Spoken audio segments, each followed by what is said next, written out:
கேசவா, நாராயணா, மாதவா, கோவிந்தா, விஷ்ணு, மதுசூதனா, திரிவிக்ரமா, வாமனா, ஸ்ரீதரா, ரிஷிகேஷா, பத்மநாபா, தாமோதரா, அப்படித்தான் திருமண் காப்பு அணிகிறோம். அதுதான் வரிசை. இந்த வரிசை மாறிடக்கூடாதுங்கிறதுக்காகத்தான் அந்தாதியாக பாடினார். அது எப்பேற்பட்ட அந்தாதினா ஆறாத அந்தாதி. ஆறாதனா திருப்தியே வராதாம். அடியார்கள்லாம் இந்த 12 பாட்டை மீண்டும் மீண்டும் மீண்டும் மீண்டும் கேட்பாளாம். எத்தனை தடவை கேட்டு அனுபவிச்சாலும் ஆறாது, திருப்தியே வராதாம். போதுங்கிற சிலது சொல்லுவோம் பாருங்க, என் மனசு ஆறிடுத்தும்போம். சில இடம் மனசே ஆறல, இன்னும் அனுபவிக்கணும் போல இருக்கும்போம். பெருமாளையே ஆறாவமுதம்ங்கிறோம். இந்த அந்தாதியும் ஆறாத அந்தாதி, மீண்டும் மீண்டும் அனுபவிக்கணும்னு அடியார்கள் ஆசைப்படுவாளாம். என்ன காரணம்னா, ஒவ்வொரு நாளும் திருமணம் இட்டுக்கும் போது வெறுமன கேசவா, நாராயணா, மாதவா அந்த திருநாமத்தை மட்டும் சொல்றோம். நாளில இருந்து திருமணம் இட்டுக்கும் போது யசோதை கிருஷ்ணனுக்கு எப்படி காது குத்தினாங்கிறதையும் நினைச்சிட்டு கேசவா, நாராயணா, மாதவா, கோவிந்தா, விஷ்ணு, மதுசூதனா, திரிவிக்ரமா, வாமனா, ஸ்ரீதரா, ரிஷிகேஷா, பத்மநாபா, தாமோதரான்னு 12 திருமண் காப்பு அணிஞ்சோன்னு வச்சுக்கோங்களேன். ஒரு நாள் முழுக்க திருமண் மட்டுமே இட்டு இருக்கலாமோன்னு தோணுமா.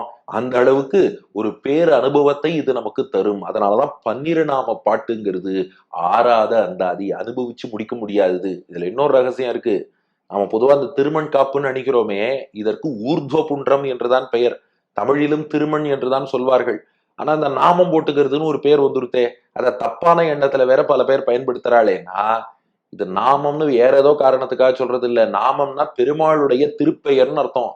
இந்த திருமண் காப்பு அணியும் போது பெருமாளுடைய திருநாமத்தையும் சேர்த்து சொல்லி சொல்லி அணிவதாலே, நாமத்தை சொல்லி அணிவதால் அதுவே நாமம், திருநாமம்னே ஆயிடுத்தான் அது. இந்த 12 பாசுரங்களும் வல்லார் யாரெல்லாம் சொல்ல வல்லவர்களோ, யாரெல்லாம் அபிமானத்தோடு பக்தியோடு இதை சொல்கிறார்களோ அவர்கள்லாம் அச்சுதனுக்கு அடியாரே, பெருமாளுக்கு அடியார்களாக இருந்து அவனை விட்டு பிரியாமல் கூட இருந்து தொண்டு செய்யக்கூடிய பேற்றை பெறுவார்கள்.